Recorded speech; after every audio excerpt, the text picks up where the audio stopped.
Good evening বন্ধুরা। আজকে Boishakh special dinner menu দেখো। এটা হচ্ছে চিকেন রোল, এটা হচ্ছে ফিশ রোল, এটা হচ্ছে ফিশ পাতুরি, ভেটকি পাতুরি, এটা হচ্ছে মোমো, ভেজ মোমো, এটা একটা সুইট, আর এখানে আইসক্রিম।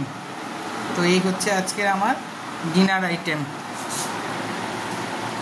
আমার খুব ফেভারিট আইটেমগুলো আজকে পেলাম আমি, তো আনন্দ করে খাবো। আশা করি তোমরাও খুব আনন্দ করেছো, ভালো খাওয়া দাওয়া করেছো।